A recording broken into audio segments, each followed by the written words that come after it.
All right, let's talk about something that can get pretty tricky if you do business in Indonesia: value added tax, or VAT. Today, we're going to break down a really fundamental concept: what exactly counts as a taxable transfer of goods. Trust me, getting this right is absolutely crucial for staying compliant. Okay, so let's kick things off with a scenario you've probably thought about. Your business is growing. That's great. You're opening a new branch. But when you move your own inventory from one spot to another, could that simple move have surprising tax implications? Well, let's find out if that internal transfer could actually trigger a VAT bill. So here's how we're going to break it all down. We'll start with the basic legal definition. Then we'll explore what's included and, more importantly, what's not. After that, we'll apply all this to real-world business situations like moving stock and restructuring. And finally, we'll wrap it all up with the one key takeaway you need to remember. First things first, we need to build a solid foundation. To really get a handle on the rules, we have to start with the specific legal term they use in Indonesia's VAT law.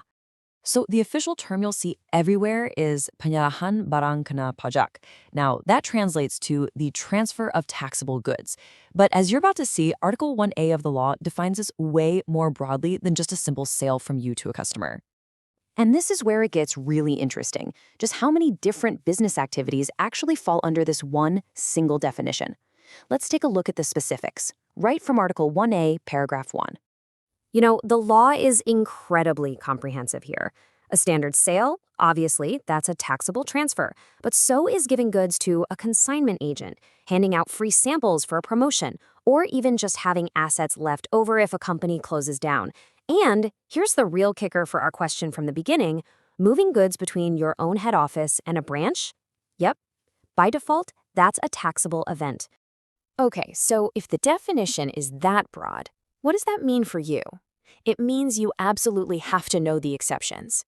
Understanding what is not considered a transfer, as laid out in Article 1A, Paragraph 2, is the key to avoiding unnecessary tax payments. This really shows you all the nuance in the law, right? For instance, using your inventory as collateral to get a loan, that's not a taxable transfer. And you should pay really close attention to those points about interbranch transfers and restructuring. These are powerful specific exceptions for businesses that plan ahead. So let's circle back to our first scenario and put these rules into practice.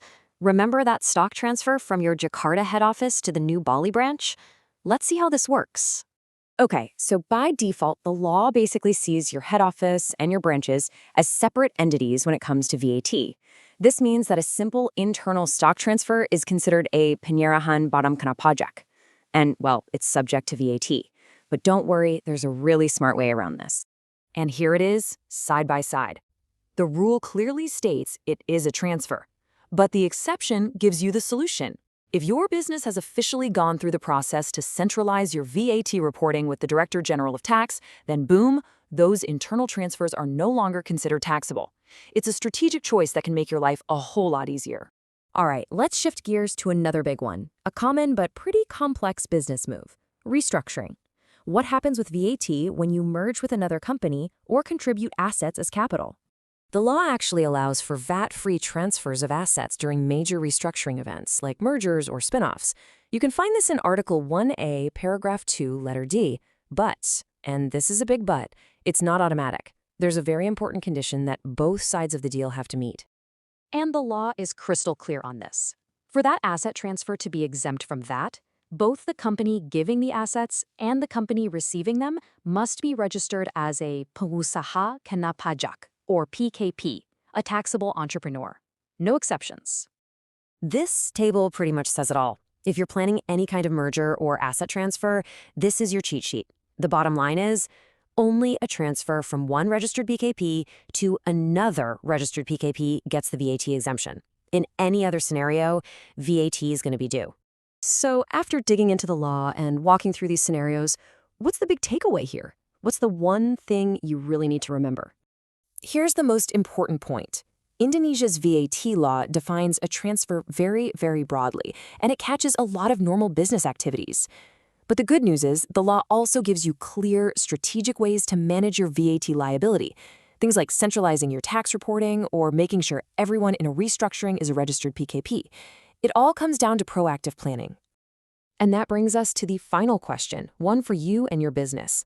Now that you know these rules, take a hard look at your own operations.